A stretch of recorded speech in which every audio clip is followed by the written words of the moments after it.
Welcome. Can I turn this on? Maybe? All right.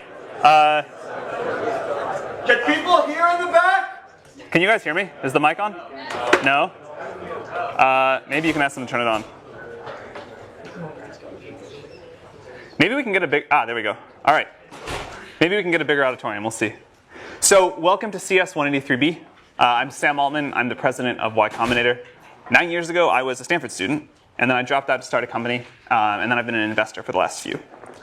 So at YC, we've been teaching people how to start startups for 9 years. Most of it's very hands-on and specific to the startups, but 30% of it is pretty generally applicable. And so we think that we can teach that 30% in this class. And even though that's only 30% of the way there, hopefully it'll still be really helpful.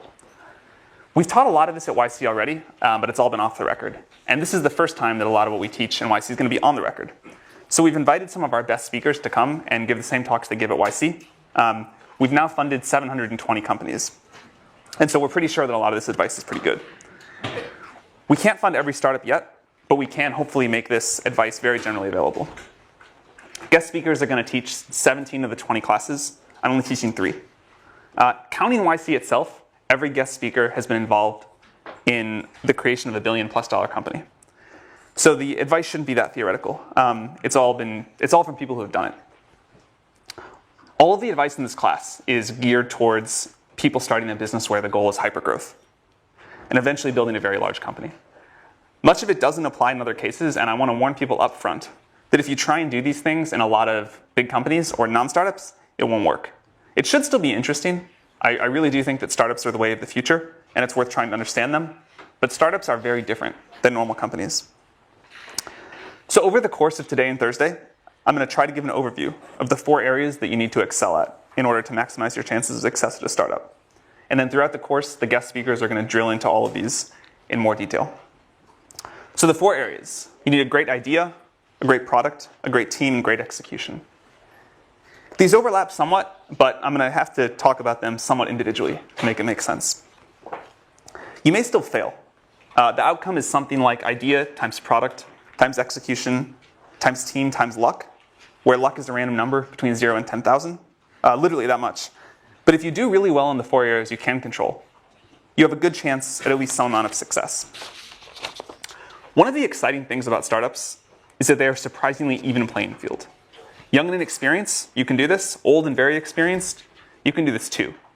And one of the things that I particularly like about startups is that some of the things that are bad in other work situations, like being poor and unknown, are actually huge assets when it comes to starting a startup. Before we jump in on the how, I want to talk about why you should start a startup. I'm somewhat hesitant to be doing this class at all, because you should never start a startup just for the sake of doing so. There are much easier ways to get rich, and everyone who starts a startup always says, that they couldn't have imagined how hard and painful it was going to be. You should only start a startup if you feel compelled by a particular problem, and that you think starting a company is the best way to solve it. The specific passion should come first, and the startup second. In fact, all of the big successes we have at YC followed this. So for the second half of today's lecture, Dustin Moskowitz, the co-founder of Facebook and Asana, is going to take over and talk about why to start a startup. We were so surprised by the amount of attention that this class got that we wanted to make sure we spend a lot of time on the why. Okay, so the first of the 4 areas, a great idea. It's become popular in recent years to say that the idea doesn't matter. In fact, it's almost uncool to spend a lot of time thinking about the idea for a startup. You're just supposed to start, throw stuff at the wall, see what sticks, and not even spend any time thinking about if it'll be valuable if it works. And pivots are supposed to be great. The more pivots, the better. So this isn't totally wrong. Things do evolve in ways that are difficult to predict. And there's a limit to how much you can figure out without actually getting a product in the hands of users. And great execution is at least 10 times more important and 100 times harder than a good idea. But the pendulum has swung way out of whack here. A bad idea is still bad, and the pivot-happy world that we're in today feels really suboptimal. Great execution towards a terrible idea will get you nowhere.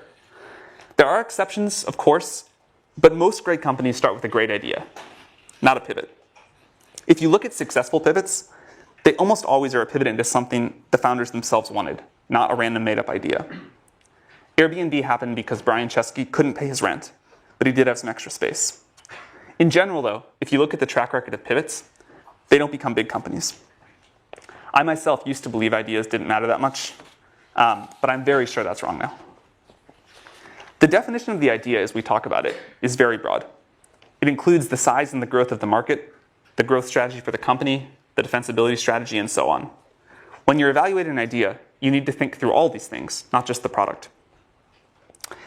If it works out, you're going to be working on this for 10 years. So it's worth some real upfront time to think through the long-term value and the defensibility of the business. Even though plans themselves are worthless, the exercise of planning is really valuable and totally missing in most startups today. Long-term thinking is so rare anywhere, but especially in startups, that it's a huge advantage if you do it. Remember that the idea will expand and become more ambitious as you go.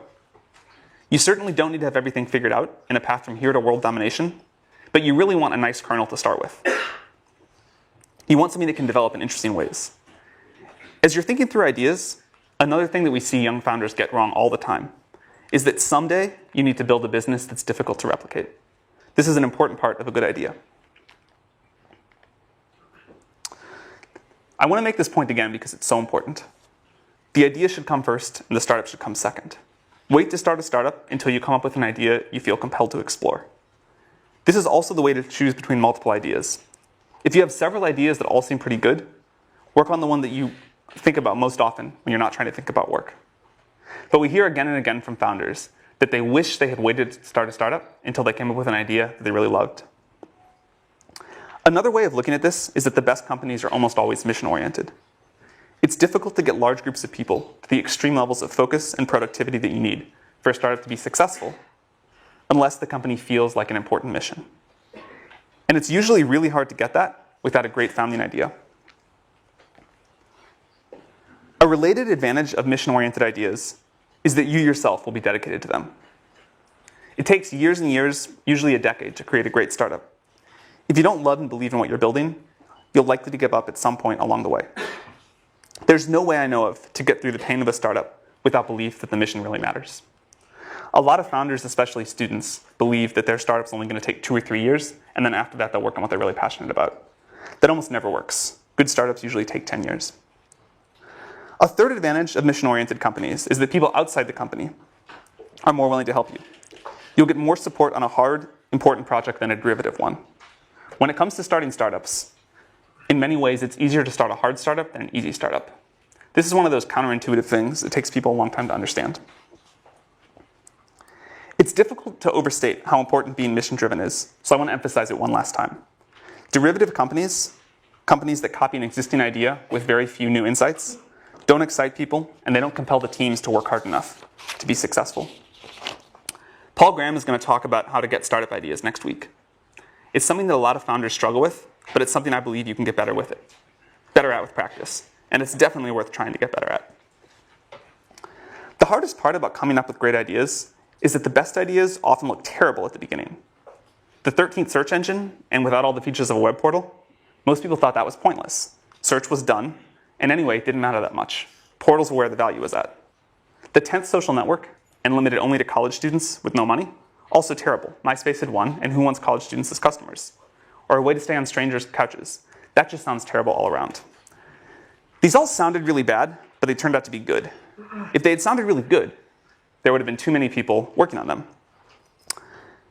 As Peter Thiel is going to discuss in the 5th class, you want an idea that turns into a monopoly. But you can't get a monopoly in a big market right away.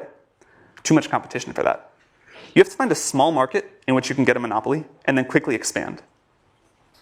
This is why some great startup ideas look really bad at the beginning. It's good if you can say something like, today, only this small subset of users are going to use my product, but I'm going to get all of them. And in the future, almost everyone will use my product. Here's the theme that's going to come up a lot. You need conviction in your own beliefs and a willingness to ignore others' naysaying. The hard part is that this is a very fine line. There's right on one side of it and crazy on the other. But keep in mind that if you do come up with a great idea, most people are going to think it's bad. You should be happy about that. It means they won't compete with you. This is also a reason why it's not usually dangerous to tell people about your idea. The truly good ideas don't sound like they're worth stealing. You want an idea about which you can say, I know it sounds like a bad idea, but here's specifically why it's actually a great one. You want to sound crazy, but you want to actually be right. and you want an idea that not many other people are working on. And it's okay if it doesn't sound big at first. Common mistake among founders, especially first-time founders, is they think that the first version of their product, the first version of their idea, needs to sound really big. But it doesn't. It needs to take over a small specific market and expand from there. That's how most great companies have started. Unpopular but right is what you're going for. You want something that sounds like a bad idea, but is a good idea. You also really want to take the time to think about how the market's going to evolve. You need a market that's going to be big in 10 years. Most investors are obsessed with the market size today, and they don't think at all about how the market's going to evolve. In fact, I think this is one of the biggest systemic mistakes that investors make. They think about the growth of the startup itself. They don't think about the growth of the market. I care much more about the growth rate of the market than its current size. And I also care if there's any reason that it's going to top out. You should think about this. I prefer to invest in a company that's going after a small but rapidly growing market than a big but slow growing one. One of the big advantages of these sorts of markets, these small but rapidly growing markets, is that customers are usually pretty desperate for a solution. And they'll put up with an imperfect but rapidly improving product. And a big advantage of being a student, one of the two biggest advantages, is that you probably have better intuition about which markets are likely to start growing rapidly than older people do. Another thing that students usually don't understand, or at least takes a while, you cannot create a market that doesn't want to exist. You can basically change everything in a startup but the market. So you should actually do some thinking to be sure, or at least as sure as you can be, that the market you're going after is going to grow and be there. There are a lot of different ways to talk about the right kind of market. For example, surfing someone else's wave, or stepping into an up elevator, or being part of a movement. But all of this is just a way of saying you want a market that's going to grow really quickly. It may seem small today, it may be small today, but you know, and other people don't, that it's going to grow really fast. So think about where this is happening in the world. You need this sort of a tailwind to make a startup successful. The exciting thing is there are probably more of these tailwinds now than ever before. As Mark Andreessen says, software's eating the world. It's just everywhere. There are like so many great ideas out there. And you just have to pick one and find one that you really care about. Another version of this that gets down to the same idea is Sequoia's famous question: why now? Why is this the perfect time for this particular idea and to start this particular company? Why couldn't it have been done 2 years ago? And why will 2 years in the future be too late? For the most successful startups we've been involved with, they've all had a great idea, great answer to this question. And if you don't, you should be at least somewhat suspicious about it. In general, it's best if you're building something that you yourself need. You'll understand it much better than if you have to understand it by talking to a customer to build the very first version. If you don't need it yourself, and you're building something that someone else needs, realize that you're at a big disadvantage and get very, very close to your customers. Try to work in their office if you can, and if not, talk to them multiple times a day. Another somewhat counterintuitive thing about good startup ideas is that they're almost always very easy to explain and very easy to understand. If it takes more than a sentence to explain what you're doing, it's almost always a sign that it's too complicated. It should be a clearly articulated vision with a small number of words. And the best ideas are usually either very different from existing companies in one important way, like Google being a search engine that worked just really well and none of the other stuff of the portals, or totally new like SpaceX. Any company that's a clone of something else that already exists with some small or made up differentiator, like we're going to be X beautiful design, or we're going to be Y for people that like red wine instead, that usually fails. So as I mentioned, one of the great things about being a student is that you have a very good perspective on new technology. And learning to get good at having new ideas takes a while. So start working on that right now. That's one thing we hear from people all the time, that they wish they had done more of when they were a student. The other is meeting potential co-founders. You have no idea how good of an environment you're in right now for meeting people that you can start a company with down the road. And the one thing that we always tell college students is more important than starting any particular startup is getting to know a lot of potential co-founders. So I want to finish this section of my talk with a quote from 50 Cent. This is from when he was asked about vitamin water. I won't read it, it's up there. But it's about the importance of thinking about what customers want and thinking about the demands of the market. Most people don't do this. Most students especially don't do this. If you can just do this one thing, if you can just learn to think about the market first, you will have a big leg up on most people starting startups. And this is probably the thing that we see wrong with Y Combinator apps most frequently is that people have not thought about the market first and what people want first. So for the next section, I'm going to talk about building a great product. And here again, I'm going to use a very broad definition of product. It includes customer support and copyright explaining the product. Anything involved in your customer's interaction with what you built from them. To build a really great company, you first have to turn a great idea into a great product. This is really hard, but it's crucially important, and fortunately, it's pretty fun. Although great products are always new to the world, and it's hard to give you advice about what to build, there are enough commonalities that we can give you a lot of advice about how to build it. One of the most important tasks for a founder is to make sure that the company builds a great product. Until you've built a great product, almost nothing else matters.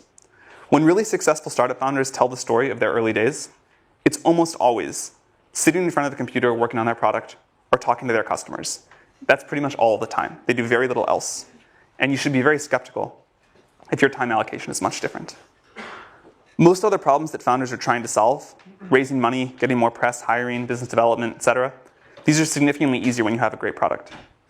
It's really important to take care of that first. Step one is to build something that users love. At YC, we tell founders to work on their product, talk to users, exercise, eat, and sleep, and very little else. All the other stuff I just mentioned, PR, conferences, recruiting advisors, doing partnerships, you should ignore all of that and just build a product and then get it as good as possible by talking to your users. Your job is to build something that users love. Very few companies that go on to be super successful get there without first doing this. A lot of good on paper startups fail because they merely make something that people like. Making something that people want, but only a medium amount, is a great way to fail and not understand why you're failing. So these are the two jobs. Something that we say at YC a lot is that it's better to build something that a small number of users love than a large number of users like. Of course, it'd be best to build something that a small number of users love, but opportunities to do that for V1 are rare, and they're usually not available to startups. So in practice, you end up choosing either the gray or the orange. You make something that a lot of users like a little bit, or something that a small number of users love a lot. And this is a very important piece of advice. Build something that a small number of users love. It's much easier to expand from something that a small number of people love to something that a lot of people love than from something that a lot of people like to a lot of people love. If you get this right, you can get a lot of other things wrong. If you don't get this right, you can get everything else right, and you'll probably still fail. So when you start in a startup, this is the only thing you need to care about until it's working. Should we explain that again? Sure. So you have a choice in a startup. The best thing of all worlds would be to build a product that a lot of people really love. In practice, you can't usually do that because a big company, if there's an opportunity like that, Google or Facebook will do it. So there's a limit to the area under the curve of what you can build. And you can either build something that a lot of users like a little bit, or you can build something that a small number of users love a lot. And the total amount of love is the same. It's just a question of how it's distributed. And there's this law of conservation of how much happiness you can put into the world with the first product of a startup. And so startups always struggle with which of those two they should go. And they seem equal, right? Because the area under the curve is the same. But we've seen this time and again that they're not. And that it's so much easier to expand. Once you've got something that some people love, you can expand that to something that a lot of other people love. But if you only get ambivalence or sort of weak enthusiasm, and then try to expand that, you'll never get up to a lot of people loving it. So the advice is find a small group of users and make them really love what you're doing. Does that make sense? All right. One way that you know when this is working is that you'll get growth by word of mouth. If you make something people love, people will tell their friends about it. This works for consumer products and enterprise products as well. When people really love something, they tell their friends about it, and you'll see organic growth. If you find yourself talking about how it's okay that you're not growing because there's a big partnership that's going to come save you or something like that, it's almost always a sign of real trouble. Sales and marketing are really important, and we're going to have 2 classes on them later. But if you don't have some early organic growth, then your product probably isn't good enough yet. A great product is the secret to long-term growth hacking. You should get that right before you worry about anything else. It doesn't get easier to put off making a great product. If you try to build a growth machine before you have a product that some people really love, you're almost certainly going to waste your time. Breakout companies almost always have a product that's so good that it grows by word of mouth. Over the long run, great products win. Don't worry about your competitors raising a lot of money and what they may do in the future. They probably aren't very good anyway. Very few startups die from competition. Most die because they themselves fail to make something users love. They spend their time on other things. So worry about this above all else. Another piece of advice to make something that users love, start with something simple. It's much, much easier to make a great product if you have something simple. Even if your eventual plans are super complex, and hopefully they are, you can almost always start with a smaller subset of the problem than whatever you think is the smallest. And it's hard to build a great product, so you want to start with as little surface area as possible. Think about the really successful companies and what they started with. Think about products that you really love. They're generally incredibly simple to use, and especially to get started using. The first version of Facebook was almost comically simple. The first version of Google was just an ugly web page with a text box and 2 buttons, but it returned the best results, and that's why users loved it. The iPhone is far simpler to use than any smartphone that ever came before it, and it was the first one that people really loved. Another reason that simple is good is because it forces you to do one thing extremely well, and you have to do that to make something that people love.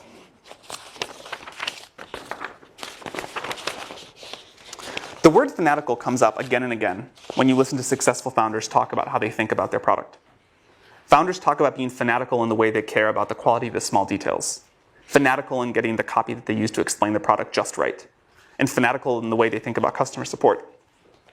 In fact, one thing that correlates with success among the YC companies is the founders that hook up PagerDuty to their ticketing system, so that even if a user emails in the middle of the night when the founders are asleep, they still get a response within an hour. Companies actually do this in the early days. These founders feel physical pain when the product sucks and they want to wake up and fix it. They don't ship crap, and if they do, they fix it very, very quickly. And it definitely takes some level of fanaticism to build a great product. You need some users to help with the feedback cycle, but the way to get those users is manually. You should go recruit them by hand. Don't do things like buy Google Ads in the early days to get initial users. You don't need very many. You just need ones that will give you feedback every day and eventually love your product. So instead of trying to get them on Google AdWords, just find a few people in the world that will be good users, recruit them by hand. Ben Silverman, when everyone thought Pinterest was a joke, recruited the initial Pinterest users by chatting up strangers in coffee shops. He really did. He just walked around Palo Alto and said, will you please use my product? He also used to run around the Apple store in Palo Alto, and he would set all the browsers to the Pinterest homepage real quick before they caught him and kicked him out. So that then when people walked in there, they're like, oh, what is this? This is an important example of doing things that don't scale. If you haven't read Paul Graham's essay on that topic, you definitely should. So get users manually, and remember that the goal is to get a small group of them to love you. Understand that group extremely well, get extremely close to them. Listen to them, and you'll almost always find out that they're very willing to give you feedback. Even if you're building the product for yourself, listen to outside users, and they'll tell you how to make a product they'll pay for. Do whatever you need to make them love you, make them love what you're doing, because they're also going to be the advocates that help you get your next users.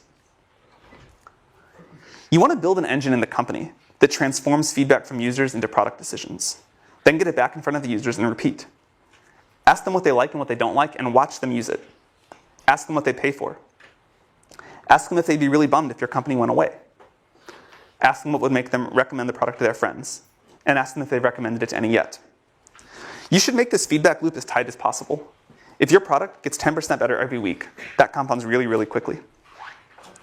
One of the great advantages of software startups is just how short you can make the feedback loop. It can be measured in hours, and the best companies usually have the tightest feedback loops. You should try to keep this going for all of your company's life, but it's really important in the early days. The good news is that all of this is doable. It's hard, it takes a lot of effort, but there's no magic. The plan is at least straightforward, and you will eventually get to a great product. Great founders don't put anyone between themselves and their users. The founders of these companies do things like sales and customer support themselves in the early days. It's critical to get this loop embedded in the culture. In fact, a specific problem that we always see with Stanford startups for some reason is that the students try and hire sales and customer support people right away. And you've got to do this yourself. It's the only way. You really need to use metrics to keep yourself honest on this. It really is true that the company will build whatever the CEO decides to measure. If you're building an internet service, ignore things like total registrations. Don't talk about them. Don't let anyone in the company talk about them. and look at growth in active users, activity levels, cohort retention, revenue, net promoter scores, these things that matter, and then be brutally honest if they aren't going in the right direction. Startups live on growth. It's the indicator of a great product. So this about wraps up the overview on building a great product. I want to emphasize again that if you don't get this right, nothing else we talk about in the class will matter. You can basically ignore everything else that we talk about until this is working well. On the positive side, this is one of the most fun parts of building a startup. So I'm going to pause here. I'll pick back up with the rest of this on Thursday. And now we're going to have Dustin talk about why you should start a startup. Thank you for coming, Dustin. Sure. But yeah, so Sam asked me to talk about why you should start a startup. There's a bunch of reasons you might have. And there's a bunch of common reasons that people have that I hear all the time for why you might start a startup. It's important to know like what reason is yours, because some of them only make sense in certain contexts. Some of them will actually like lead you astray. You may have been misled by the way that Hollywood or the press likes to romanticize entrepreneurship. So I want to try and like illuminate some of those potential fallacies so you guys can make the decision in a clear way. And then I'll talk about the reason I like best for actually starting a startup. It's very related to a lot of what Sam just talked about. But surprisingly, I don't think it's the most common reason. Usually people have one of these other reasons, or they just want to start a company for the sake of starting a company. So the four common reasons, just to enumerate them, are it's glamorous, you'll get to be the boss, you'll have flexibility, especially over your schedule, and you'll have the chance to have bigger impact and make more money than you might by joining a later stage company. So, okay, you guys are probably pretty familiar with this concept. When I wrote the Medium post, which a lot of you guys read a year ago, I felt like the story in the press was a little more unbalanced. Entrepreneurship just got romanticized quite a bit. The movie The Social Network came out, had a lot of sort of like bad aspects of what it's like to be an entrepreneur, but mainly sort of painted this picture of like there's a lot of partying and you kind of move from like one brilliant insight to another brilliant insight, and really made it seem like this like really cool thing to do. And I think the reality is just not quite so glamorous. There's an ugly side to being an entrepreneur, and also just more importantly, what you're actually spending your time on is just a lot of hard work. Sam mentioned this, but you're basically just sitting at your desk, heads down, focused, answering customer support emails, doing sales, figuring out hard engineering problems. So it's really important that you kind of like go in with eyes wide open. And then also it's really quite stressful. This has been a popular topic in the press lately. The Economist actually ran a story just last week called like Entrepreneurs Anonymous, and shows like a founder kind of like hiding under his desk and talking about like founder depression. This is like a very real thing. Like, let's be real. If you start a company, it's going to be extremely hard. Why is it so stressful? So a couple reasons. One is you've got a lot of responsibility. So people in any kind of career have fear of failure. It's kind of just like a dominant part of the psychology. But when you're an entrepreneur, you have fear of failure on behalf of yourself and all of the people who decided to follow you. So that's really stressful. In some cases, these people are depending on you for their livelihood. Even when that's not true, they have decided to devote the best of your years of their life to following you. And so you're responsible for the opportunity cost of their time. So that's a big deal. And you're always on call if something comes up. Maybe not always at 3 in the morning, but for some startups that's true. But if something important comes up, you're going to deal with it. That's kind of the end of the story. Doesn't matter if you're on vacation. Doesn't matter if it's the weekend. You kind of always got to be on the ball and always be in a place mentally where you're prepared to deal with those things. And then a sort of special example of that or of this kind of stress is fundraising. So scene from The Social Network. This is us partying and working at the same time, and somebody's spraying champagne everywhere. So The Social Network spends a lot of time kind of painting these scenes. Mark's not in the scene. The other thing they spend all their time on is kind of like painting him out to be a huge jerk. This computer? Yeah. Oh. Okay, so this is an actual scene from. See, I'm going to move this just a little. Oh no! This will work. This will work. Okay. On the PDF as well. Yeah. Okay. Okay, cool. So this is an actual scene from Palo Alto. Spent a lot of time at this desk, just kind of heads down and focus. Mark was still kind of a jerk sometimes, but in this more like fun, lovable way, and not a like sociopathic scorn lover way. So this is him like signaling his intention to, just be focused and keep working, not be social. So then there's also the scene sort of demonstrating the like brilliant insight moment. It's kind of like straight out of A Beautiful Mind. They literally stole that scene. So they like to paint it as you just kind of like jump from one of these moments to the other moment with like parting in between. But really, we're just at that table the whole time. So interestingly, if you compare this to the other photo, Mark is in the exact same position, but he's wearing different clothes. This is definitely a different day. So cool. So that's what it's actually like in person. And I just covered this bullet up here. This is the Economist article I was talking about a second ago. So another form of stress is just like unwanted media attention. So part of it being glamorous, you get some positive media attention sometimes. It's nice to be on like the cover of Time and like be the person of the year. It's maybe a little less nice to be on the cover of People with like one of your wedding photos. Depends who you are. Some people would like that. I'd really hate it. But when Valleywag like analyzes your lecture and just tears you apart, like you definitely don't want that. Nobody wants that. And then one thing I almost never hear people talk about is you're just a lot more committed. So if you're an employee of a startup and things are stressful, it's not going well, you're unhappy, you can just leave. For a founder, you can leave, but it's very uncool. Pretty much a black eye on the rest of your career. And so you really are committed. For 10 years if it's going well. Probably more like 5 years if it's not going well. So 3 years to figure out that it's not going well, and then if you find like a nice landing for your company, another 2 years at the acquiring company. And if you leave before that, again, it's not only going to harm yourself financially, it's going to harm all your employees, so you pretty much don't. So if you're lucky and you have a bad startup idea, you fail quickly, but most of the time it's not like that. All right, moving right along. And I should say, I've had a lot of this stress in my own life, especially in the early years of Facebook. I just got really unhealthy. I wasn't exercising, had a lot of anxiety, actually like threw out my back like almost every 6 months, like when I was like 21, 22, which is like pretty crazy. And so if you do start a company, be aware that you're going to have to deal with this and you have to actually manage it. It's actually like one of your core responsibilities. Ben Horowitz likes to say like the number one role of a CEO is managing your own psychology. It's absolutely true. Make sure you do it. So another reason, people, especially if they've already had a job at another company, you tend to develop this narrative of like, okay, like the people running this company are idiots. They're making all these stupid decisions. They're spending their time in these stupid ways. I'm going to start a company and I'm going to do it better. I'm going to like set all the rules. It's a pretty attractive idea. Makes a lot of sense. If you've read my Medium post, you know it's coming. I'll give you guys a second to read this quote.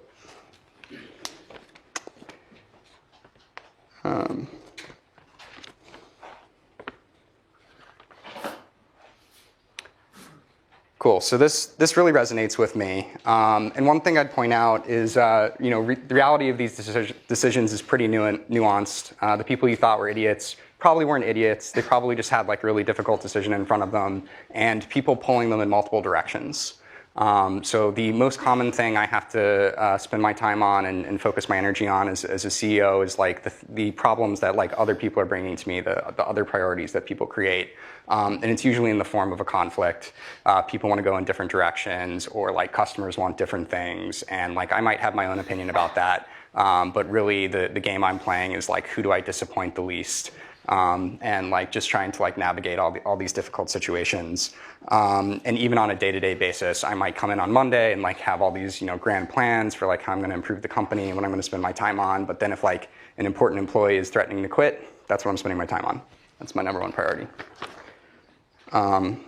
So a subset of you're the boss is you have flexibility. You have control over your own schedule. This is a really attractive idea. So here's the reality, another Phil Liven quote. So this really resonates with me as well. And some of the reasons for this, again, you're always on call. So maybe you don't intend to work all parts of the day, but you might not get to control which ones. You're a role model. This is super important. So if you're an employee of a company, you might have some good weeks, you might have some bad weeks, some weeks when you're low energy, maybe you want to take a couple extra days off. That's really bad if you're an entrepreneur. Like your team will really signal off what you're bringing to the table. And so if you take your foot off the gas, so will they. You're always working anyway. So if you're really passionate about an idea, it's just going to like pull you to keep working on it. If you're working with great investors, you're working with great partners, they're going to want to be working really hard. They're going to want you to be working really hard. And again, you're going to want to work really hard. So some companies like to tell the story about you can have your cake and eat it too. You can have like 4-day work weeks maybe. If you're Tim Ferriss, maybe you can have a 12-hour work week. It's a really attractive idea. And it does work in a particular instance, which is if you want to like actually have a small business or go after a niche market, then you're a small business entrepreneur. That makes total sense. But as soon as you get past like 2 or 3 people, you really need to step it up and be full-time committed. Cool. So this is the big one. So this is the one I hear the most, especially like candidates applying to Asana. They tell me, I'd really like to work for a much smaller company or start my own because then I have a much bigger slice of the pie. I'll have much more impact on how that company does, and I'll have more equity, so I'll make more money as well. So let's examine when this might be true. So I'll explain these tables. They're a little complex, but let's focus on the left first. So this is just explaining Dropbox and Facebook. These are their current valuations. And this is how much money you might make as employee number 100 coming into these companies, especially if you're like a relatively experienced engineer, like you have like 5 years of industry experience. You're pretty likely to have an offer that's around 10 basis points. So if you joined Dropbox a couple years ago, the upside you'd have already locked in is about 10 million. There's plenty more growth from there if you leave in the company. If you joined Facebook a couple years into its existence, you made $200 million. This is a huge number. And if you, even if you joined Facebook as employee number 1,000, so you joined it in like 2009, you still made $20 million. That's a giant number. And that's how you should be benchmarking when you're thinking about what might I make as an entrepreneur. So moving over to the table on the right, these are 2 theoretical companies you might start. So Uber for pet sitting, pretty good idea. If you're really well suited to this, you might have a really good shot at building a $100 million company. And then your share of that company is pretty likely to be about 10%. This certainly fluctuates. Some founders have a lot more than this, some have a lot less. But after multiple rounds of dilution, multiple rounds of option pool creation, you're pretty likely to end up about here. If you have more than this, I'd recommend Sam's post on like the equity split between founders and employees. You probably should be giving out more. So basically, if you're extremely confident about building this $100 million business, which is a big ask, it should go without saying that you should have a lot more confidence in Facebook in 2009 or Dropbox in 2014 than you might for a startup that doesn't even exist yet. Then this is worth doing. So if you have a $100 million idea and you're pretty confident you can execute it, I would consider that. If you think you're the right entrepreneur to build Uber for space travel, that's a really huge idea, $2 billion idea. You're actually going to have a pretty good return for that. You should definitely do that. This is also only the value after 4 years, and this idea probably has legs. So definitely go after that. If you're thinking of building that, you probably shouldn't even be in this class right now. You should just go and build that company. So why is this financial reward and impact? I really think that financial reward is very strongly correlated with the impact you have on the world. If you don't believe that, let's talk through some specific examples and not think about the equity at all.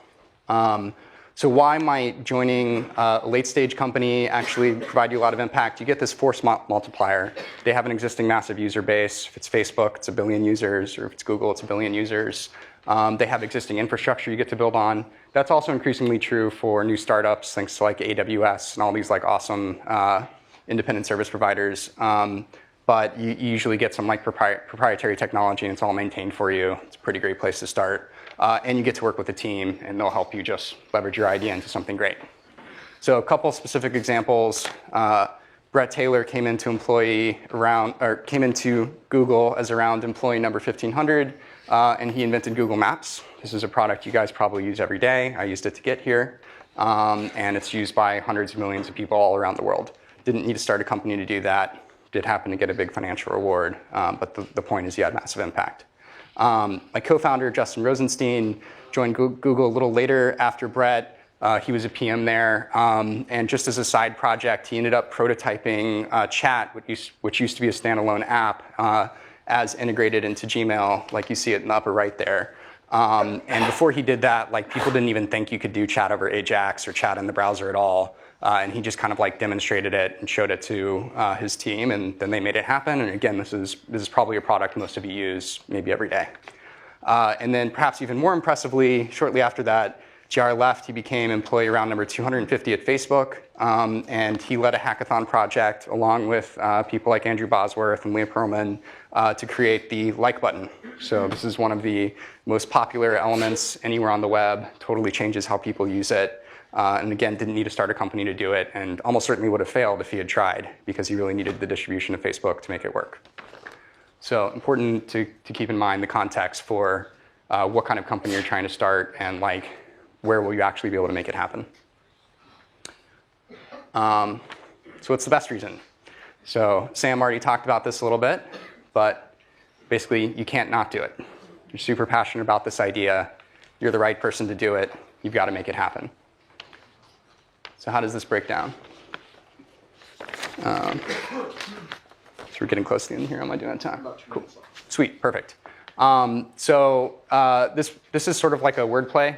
You can't not do it in two ways. One is you're so passionate about it that you have to do it. You're going to do it anyway. And this is really important because you'll need that passion to get through all of those like hard parts of being an entrepreneur that we talked about earlier. You'll also need it to effectively recruit. Candidates can smell when you don't have passion, and there are enough entrepreneurs out there who do have passion that they may as well work for one of those. So this is sort of like table stakes for being an entrepreneur. Your subconscious can also tell when you don't have passion, and that'll be a huge problem. And then, so the other way to interpret this is the world needs you to do it. So this is sort of validation that the idea is important. It's going to make the world better, so the world needs it. If it's not something the world needs, go do something the world needs. Your time's really valuable. There are plenty of good ideas out there. Maybe it's not one of your own, maybe it's an existing company, but you may as well work on something that's going to be good. And then the second way to interpret this is the world needs you to do it. You're actually well suited to this problem in some way. If this isn't true, it may be a sign that your time is better spent somewhere else. But also, just best case scenario, if this isn't true, you outcompete the team for which it is true. And you just end up with like a suboptimal outcome for the world. That doesn't feel very good. So drawing this back to my own experience, at Asana, Justin and I were kind of like reluctant entrepreneurs before we founded Asana. So we were working at Facebook. We were already working on a great problem. And we would basically work all day long on our normal projects. And then at night, we would keep working on this internal task manager that was used internally at the company. And it was just because we were like so passionate about the idea. It was so clearly valuable that we couldn't do anything else. And at some point, we had to have the hard conversation of like, okay, well, what does it mean if we don't actually start this company? We were able to see the impact it was having on Facebook. We were pretty convinced it could be really valuable for the world. We were also pretty convinced nobody else was going to build it. The problem had been around a long time, and we just kept seeing sort of incremental solutions to it. So if we didn't go out with the one that we thought was best, we thought there'd be a lot of value left on the table. And yeah, so we just couldn't stop working on it. And literally the idea was like beating itself out of our chest, like forcing itself into the world. And I think that's the feeling you should really be looking for when you start a company. That's how you know you have the right idea. So I'll go ahead and stop there. I'll put some recommended books up here, but won't narrate them. And maybe that's the end of the class. Yeah, thank you.